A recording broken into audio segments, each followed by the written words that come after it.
spray here. And keep those from could have broke and I would have had to take the crank out.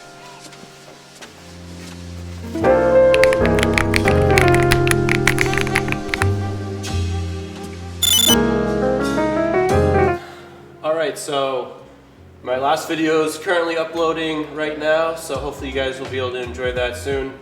And like I said, just gonna get right back on this, get this engine back up on the stand, and then we can start assembling it.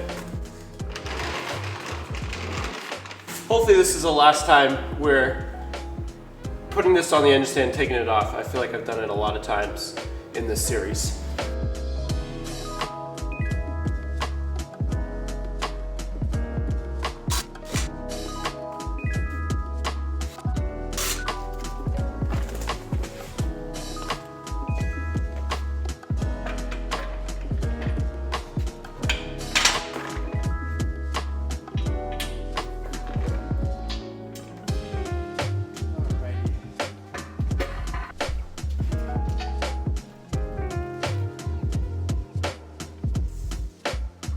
I might take a little bit of lacquer thinner to a couple of these bolts just to get the rest of the paint off, but everything looks good in there.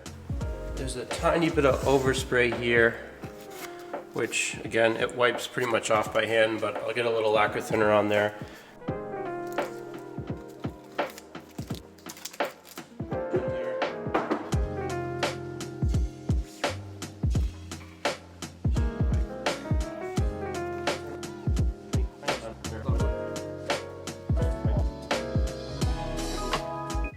So I'm going to fire up the ultrasonic cleaner again to clean up a couple more things. I noticed the oil pump, the oil pickup tube, and a few of the timing, I guess, tensioner gears, timing gears, were still a little bit tarnished just from being in the engine for over 100,000 miles. So I'm going to drop them in here today. Instead of the Evapor Rust, I'm going to use, this is an old degreaser called Flight. I'm just going to cut it with some water and throw everything in there, and we'll see how it comes out.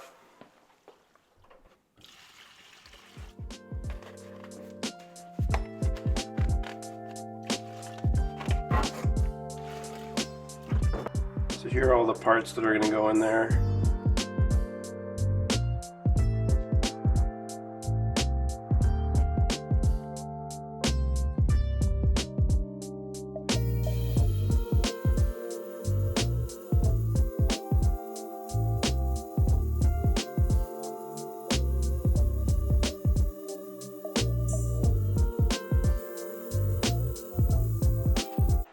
Alright, I apologize for the leaf blower in the background. I'm sure the camera's picking that up, but let's see how we did here. These parts. They've been in it for about 30 minutes. First you can see how dirty the water is, but watch what happens when I pick it up. Everything is silver again. I think I could probably go for a little bit longer, maybe a little bit hotter, and clean this stuff up a little bit more, but I'm pretty happy with how this came out, so I'm going to call it like that. I'll pull them out here, dry them off, and get a better shot. I'd say that worked pretty good. The engine, but it's just I had a link in my last video's description, so I'll put one in this one as well, to this ultrasonic cleaner. Works great. Again, these are the two products I used in here. This was the one I used today. This is just Flight cleaning solution. A buddy of mine's dad actually used to own this company. Recently sold it, but it's biodegradable. They made the formula for cleaning planes, so it's safe for metal, especially like aircraft aluminum. I just cut this with water. I use it on literally everything around here. He sent me like a couple boxes of this stuff, so I've been using it for years. It's been great. And then this is the stuff that you use for rustier things, and it works pretty amazing in this ultrasonic cleaner as well. Bolts with oxidation, rust on them, makes them look brand new again. So hopefully that's helpful.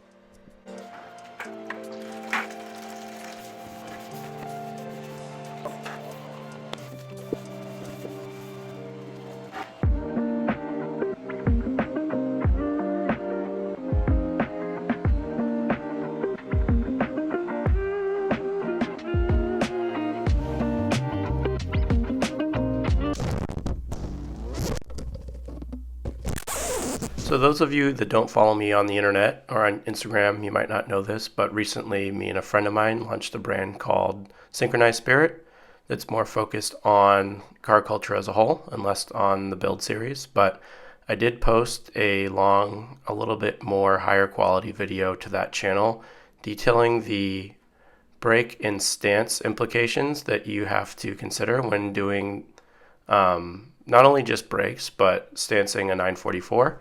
So I will link that video in the description, and I encourage you to go check it out and give that page a follow. And in this video, we rebuild all 4 brake calipers, as well as add extended studs so that we can add spacers and properly stance this 944 finally. But don't worry, we will still be building the engine and working on this car here, as proof with this video.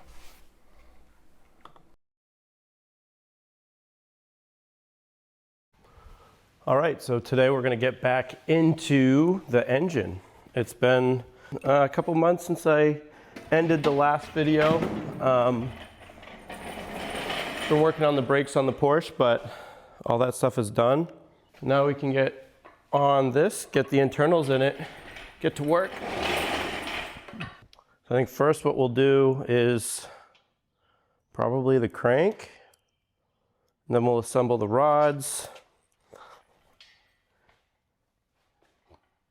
Those in. I don't know how much we'll actually get done today. It's Monday, Memorial Day, but I got a couple hours, so I thought I'd get some work done.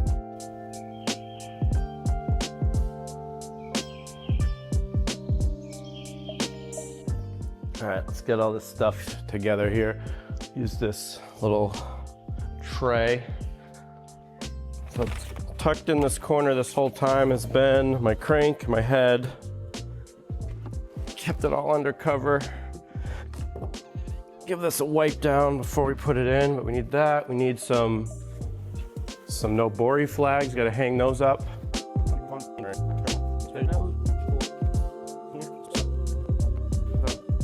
Rods, rod bearings, I think they're in here. With the pistons, yep. So we got king bearings, standard size. Got some couple types of assembly lube, so I'm gonna figure out which one I like better. I might use the red stuff for the crank here. And then we got caps and the hardware is somewhere here. Found them. Now I'm already out of space here because I opened every box. Let me get organized.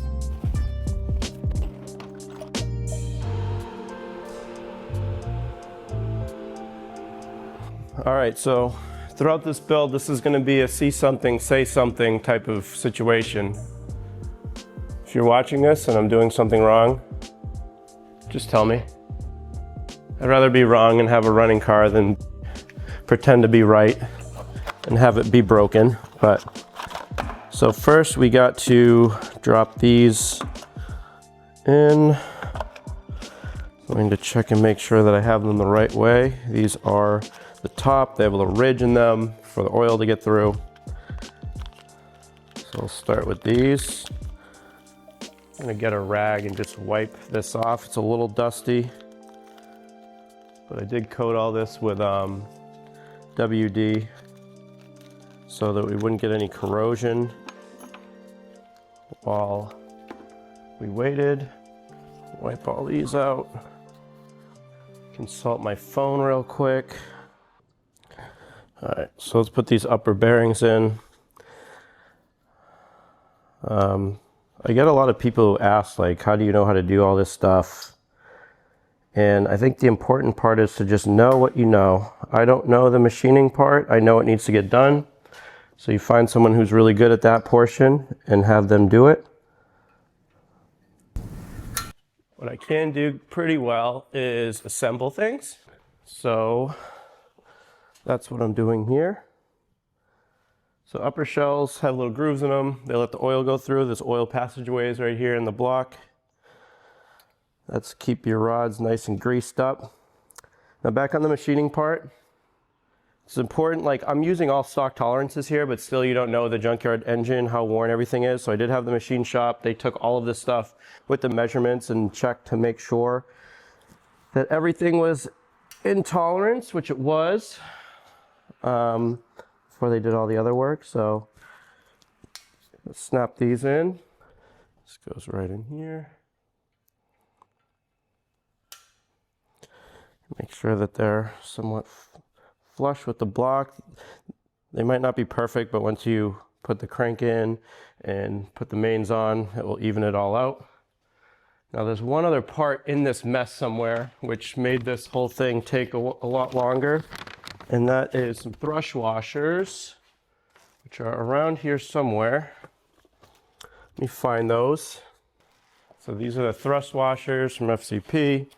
They keep the crank from going forward and backwards. You need 2 of them. Put those in. Got some new gear, so trying to figure out the best way to position it all. You can always just see my lower body. So we got that in. Now I'm gonna use this assembly grease a little thicker for that initial start. And we shall get some grease in there. I can't believe things are going together. I'm gonna give this crank a quick wipe down. Now this crank was balanced and everything. For those who haven't followed so far, we upgraded the studs, so we did a line hone too. Make sure everything works good, and now we got some assembly lube. We're gonna coat these. Make sure they are nice and lubricated so we don't ruin any of our shiny new parts. We're just putting grease on. We got some assembly grease. I got a couple different kinds. This is thicker, so good for mains. Keeps this stuff lubed up for the first time you start it, because you don't want metal on metal. Instantly ruin your engine. So yeah, I'm gonna be somewhat liberal with this. Don't want to cake it up too much, but I'll make sure I get a good even coating on there. And then thrust washers go in here. Give the crank another quick wipe down and make sure we put it in the right way. All the timing gears are on this side. This is the back of the engine, so we want to make sure that the gear on the crank is on the back of the engine. So it is backwards. I'll flip that over. I'm going to put the thrust washer in first. They go in here like this. Those are in. Let's see if we can get them in. They are in. One thing I am going to do actually is I'm going to put a little bit more assembly lube on this surface that those interact with. Oh, one more time. It's better to take your time on this and get it right. I put the lube on the wrong side. So I want the lube to be on the outside here, where the crank is going to interact with the thrust washers. So do that here. And then should be all set. Got that in there. Now I know you see these moving. Once the main caps are on, it'll keep those from moving. So don't get too concerned about that. All right, those are in. Get them lined up like that, like that. All right, those are in. Now time for the main caps. So let me make sure that I got the right order here. Let me zoom out a little bit here, and we will put them in. I gotta just make sure that the front has number 1, they're all numbered, make sure they're in the right orientation. Again, I'm pretty sure I know the way this goes, but we're double, triple checking everything along the way. One thing I wanted to share is I just have a album on my phone called 07K Reference. So little things that I needed to go back and find, like which way the caps go, are all on here. So the gear side has, number 1 is on this side, number 5 is over here. And then there's also, you want to get it in the right orientation because you can put it on either way. The Volkswagen side on the outside like this. So that's how we're going to mount them. So we'll put the top caps in, give them some grease, and then we're on to tightening up those main bolts.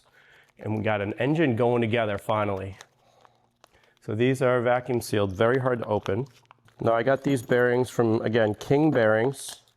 They're stock size, so you can get them oversized or undersized depending on what's going on with your motor. But this one, again, hopefully is in good shape. So we got number 1 here. I don't know if you can see the one on it, but it's the one on there. So we're gonna put this in. Gotta line the tang up here with the tang in the cap. Snap that in there. And then I'm just gonna grease each one as I put it on. And we will get through the order that way. Once we got one on, Volkswagen symbol out, we shall go through the rest. So let's go to number 2. Off camera, I am wiping this stuff down again. Dusty garage problems. And before I torque these down, I'm going to make sure I'm going to double check my orientation again, because this stuff you just want to get right the first time, or at least try your darndest. Hopefully you can hear me better. I'm trying a new wireless microphone. So I think building engines is probably one of the most therapeutic things you can do on a car. Starting them for the first time, a lot more stressful. This is nice. I have the ARP nuts for the end of the studs. Coat all the studs with ARP assembly lube, and we'll follow the torque instructions on the paper here. All right, so we got the assembly lube out. We are going to put a little bit of that on here. Anytime you are, like they'll send you a little pack of this, but you want to coat these generously, because what happens is you have to torque them down so much that if you don't put this on, you don't coat it liberally, it will snap the bolt, and that's a huge pain. It's not that hard to get out because there's not a lot of, I guess, torque that holds these in the blocks as long as you can grip on them. The problem is getting one. You usually have to buy a whole set, which is annoying because these aren't cheap. What we'll do to prevent having any issues is, first of all, I'm going to unbend this, and we will coat these all generously since we have more than enough.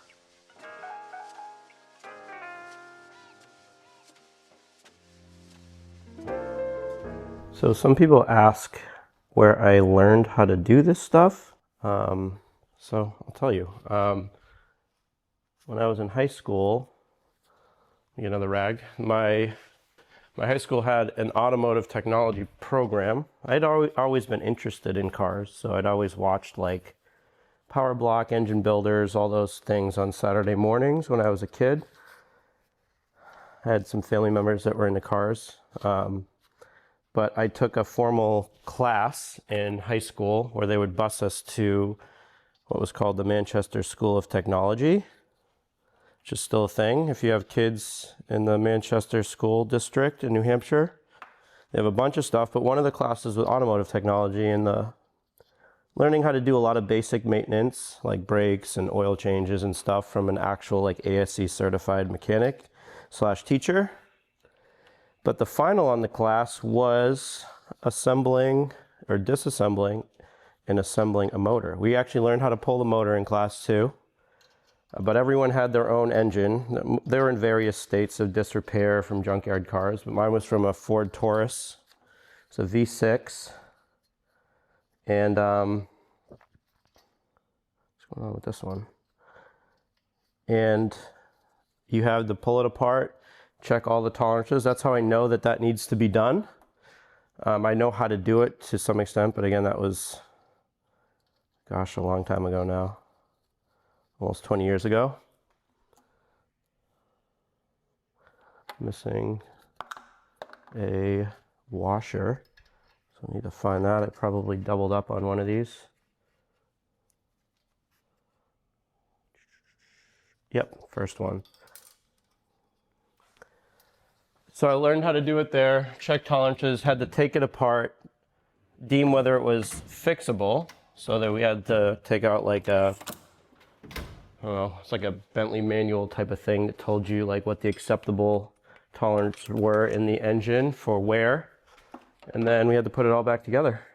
And that was how you passed or failed the class. I got an A. Really enjoyed it. Looked forward to it every day. But from there, I just worked on my cars because I didn't have a ton of money to pay people to work on them, and I enjoyed most of the stuff, although much better now. I always dreamed of having a shop like this that I could work on things in. And now I'm able to do it and not have to be on my back in my parents' driveway, so I'll take that. But yeah, and I built the motor in my parents' garage, swapped it in a buddy's garage, and it was a 180, so that's why we chose not a 180 for this project, because I wanted to try a different engine. Got an extra cylinder, which is kind of cool, sound nice, but I do love the 180. So all these are in, so now we're going to go through the torque procedure, which if you get aftermarket hardware, you need to make sure that you follow the aftermarket hardware instructions, not the stuff that comes from the factory. Now we're going to put this crank in its home forever, hopefully. 59 foot-pounds, so that's what we'll do. I'm just going to get a regular ratchet here to get it started. It says that it wants me to clean the washers, so I will do that as hard to get no grease on the washers, but grease the bolts, so we'll do our best to clean those off.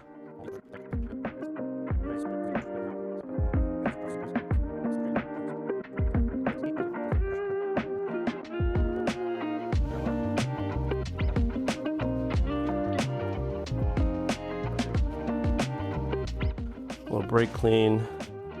That's what it actually says to use to clean. It says use solvent like brake clean or carb cleaner.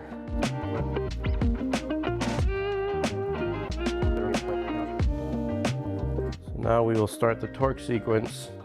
So we got 21st. We'll start from the inside, work our way out.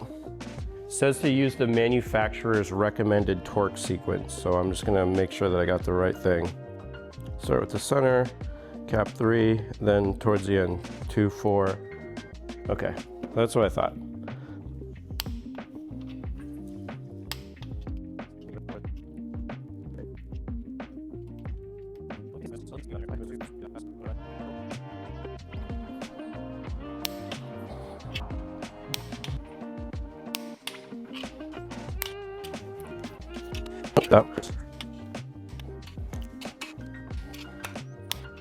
All right, now we're going up to the final torque setting, which is 59. All right, we're all good. Just for good measure, these two end ones. All right, moment of truth. Got my little ratchet over here, and we're spinning. Nice and easy, too. Sweet. Thread a little flywheel bolt on right here. And again, this is a very small ratchet, so you know it's not a ton of torque on it, but so spins pretty easily. So I think next I'm just gonna go through, clean up the rest of the gunk on here. I am sweating a little bit, so clean off the lobes for the rods. All right, let me regroup and we'll start assembling the rods here. So now we get to do the fun stuff. Rod bearings here from Integrated Engineering, the good stuff. All of this stuff is from Integrated Engineering. Like I said, we're doing all forged stuff and pistons. So what we need to do is wrist pins, get everything unpacked here.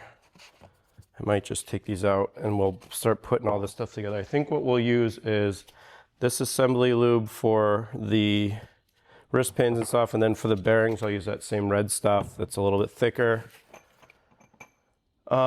These are head studs. We don't need those yet. We do need these pistons. So let me make some room.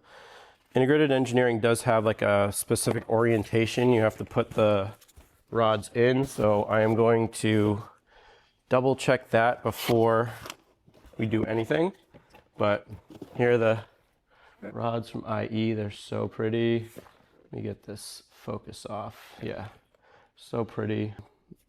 The things that hold the bearing in, they are supposed to go a certain way, and the pistons are supposed to go a certain way. So we need to make sure that when we put the piston on, it's in the right orientation. So I'm going to consult my phone here, make sure we have everything right. So any of you guys that are doing this, right on the Integrated Engineering site, they have the project features, and they have like a small FAQ section that tells you the orientation. Now is there a proper orientation to put the rods? The bearing tangs on our connecting rods, we recommend installing the bearing tangs facing the exhaust side of the engine. So the engine's upside down right now, so we got to make sure that we do this right. And then also, so you need the tangs to be facing the exhaust side, and you need the pistons. Let me grab one so you can see. They have clearly indicated on the pistons which way is the front. It's a little arrow right here. You see that right here. So that needs to be facing the front of the engine, and the bearing tangs need to be facing the exhaust side. So we make sure when we do put them together, they're the right way. So I'm gonna do a little thinking on that, make sure we have it the right way. I might actually even mark everything so we get it all lined up nicely. What I'm doing now is I'm just marking which way these are gonna do. I'm gonna put a yellow line on here on the exhaust side of the engine, and then I will put a yellow mark somewhere on the piston that I can wipe off easily that shows the front of the engine, just because since it's not in the car, it's easy to get this stuff confused. Exhaust side yellow. I'm going to do a little yellow line there, and then I'm going to take the piston over to the engine. I'm going to put a yellow line on the inside so I can line them up. See, got a little dot right here. Now that should go, can you see that? So when I put it all together, I know exactly which way everything goes. Last time I bought an engine, I bought a used set of pistons and rods that were all together. So I haven't actually taken apart pistons and rods, or put together pistons and rods since high school. This is all about the ring alignment. I already assembled all these. I actually had the shop also check all the tolerances on these, make sure everything was right. Huge shout out to Integrated Engineering. One of the first people to sponsor this by offering me a great discount on all these parts and a code. So if you need parts for your build, I feel like a lot of the 944 people might not know this, so they don't come from the land of Audis and Volkswagens like myself, but they have the best stuff for building engines. They have everything you need. They got a great staff over there to help you out. I ran all this same stuff in my 1.8T when I built that for my Audi. Everything worked great. So let me get some of this trash out of the way. I'm going to go through and mark all these. We're not making any mistakes here. So we got the tangs.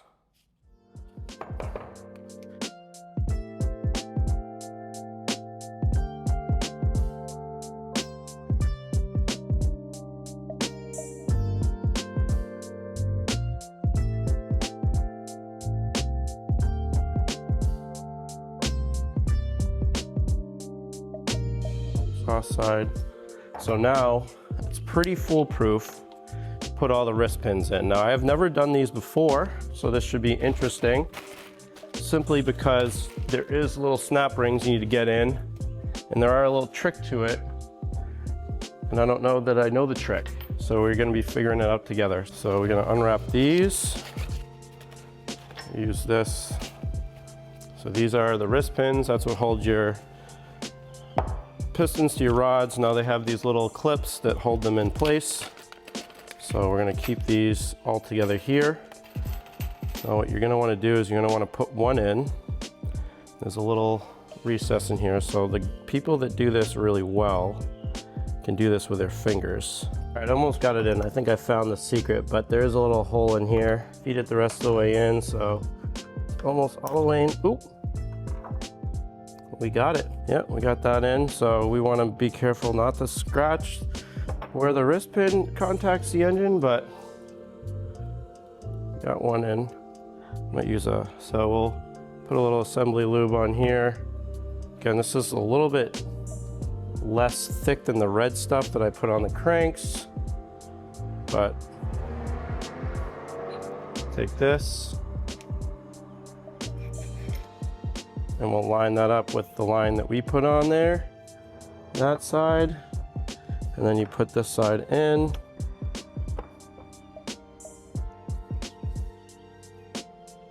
That's in. Now we gotta fight with another snap ring. Now their hands are nice and greasy, but I think what I did was I put it in, put the back in, keep it on the table, use it as, might be actually a little easier with the, we'll see. All the way around it, and I'll try and give it a little twist. Just push it into the groove a little bit more. A little twist, and it just seats it in there really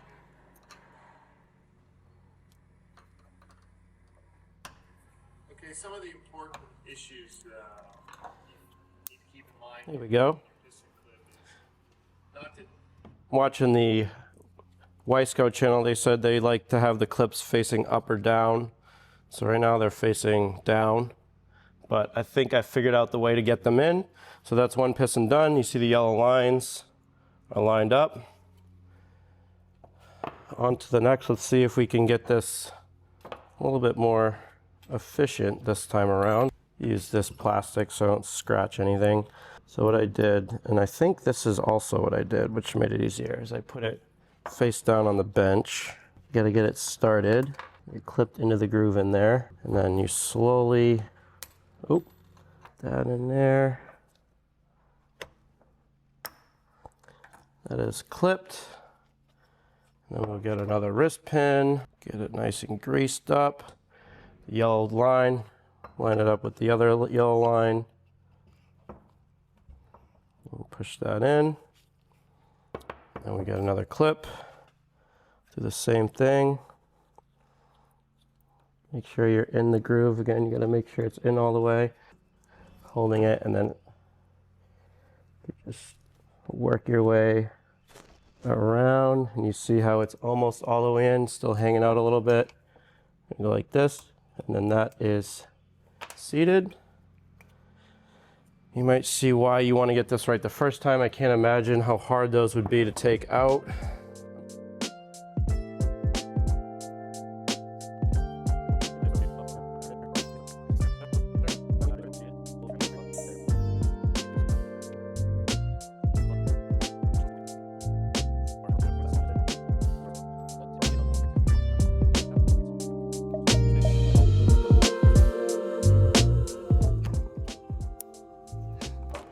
There you have it. 5 rods and pistons together forever, hopefully.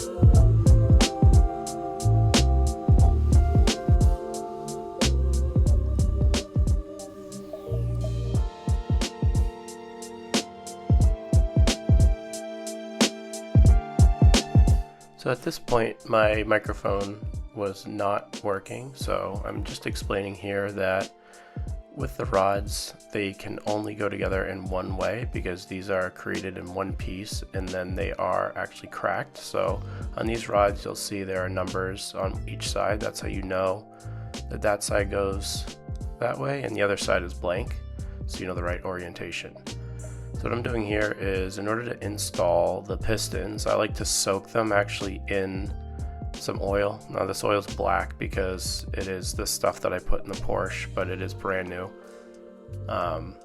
And I like to soak the pistons so that the rings and the ring lands and the oil swipers, or whatever you call them, everything gets completely saturated in oil so we don't scratch anything on the way in.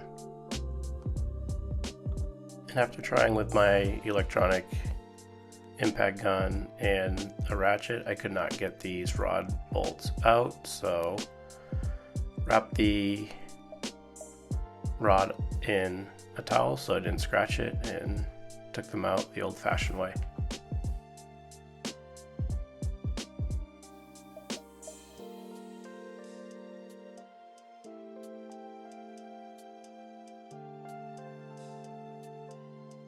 And just like that, that's 10 rod bolts loosened, and we'll put that back in the oil to soak, and we'll get back over and start installing these in the engine.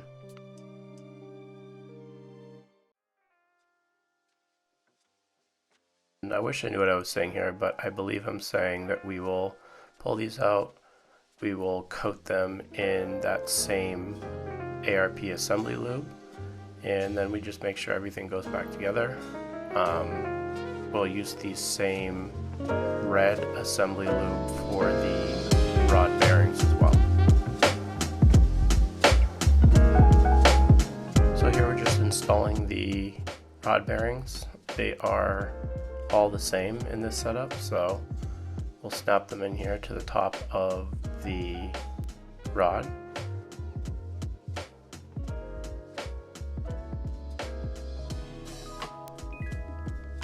Here's a nice little close-up. You'll see there is a little hole in the middle of the bearing for oil to pass through. It lines up with the hole in the rod. Make sure the bearing tangs are lined up. You can only put these all in one way, so just pay attention, make sure you're doing it right. Snap this into the other half of the rod, and then we'll be ready to install it onto the crank. Now just getting situated here so everything's kind of within reach. Because it will get messy once we start dropping these oily pistons into the block. Grab my piston ring compressor and just the wooden mallet to tap the pistons into place. I'll grease up the upper portion of the rod with some more of that red assembly lube.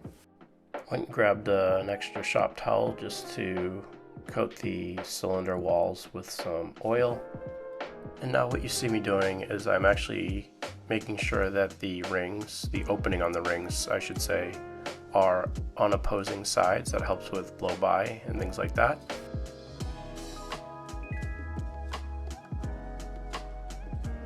And once we have that oriented, we will drop the piston into the piston ring compressor here and tighten it up so that we can tap this into the block.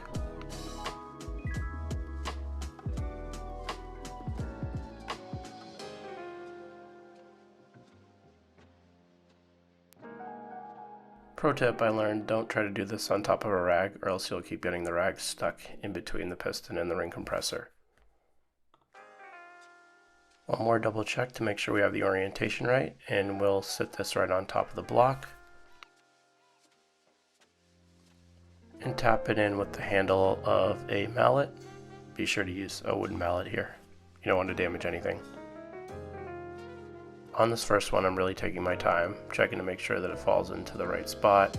Right now I'm noticing the crank isn't in the right orientation, so I'm spinning that to make sure that it drops into place and doesn't scratch anything.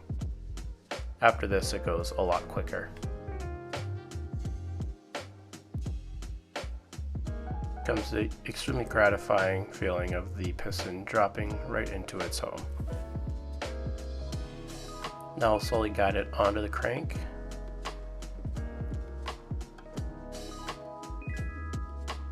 And then we flip the motor over so that we can connect the end cap on this rod and call this first cylinder done. Grab the cap, put some assembly lube on, and again make sure that you have the side that has the numbers stamped into it lined up to the right side of the rod that's already in the engine. Numbers are stamped here on the right side, so we will line that cap up and throw it on there. Now off camera I coated the ARP rod bolts in the ARP assembly lube as directed, and I'm just cleaning up the face because it says that in the directions as well. cinch them down, and then these get torqued down to 50 foot-pounds. So you do it 3 times, and that's kind of what you're seeing me do here.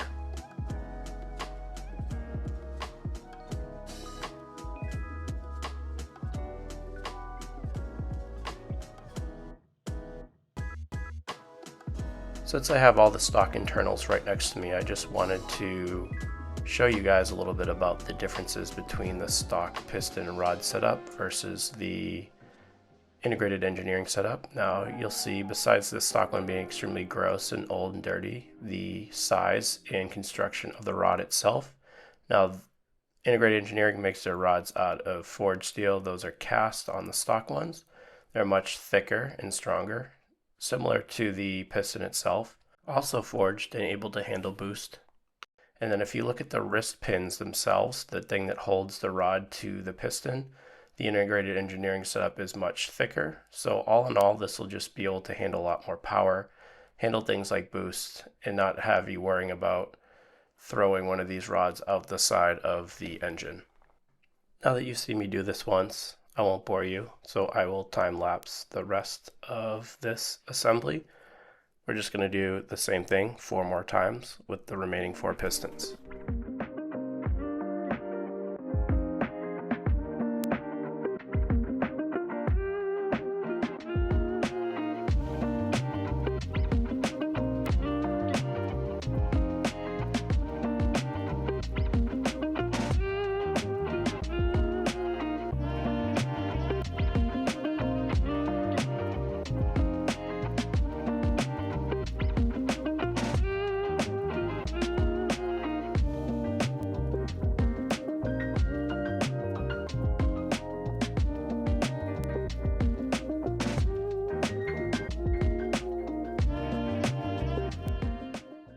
And there you have it. That's 5 pistons installed, a crank installed, and everything moving freely.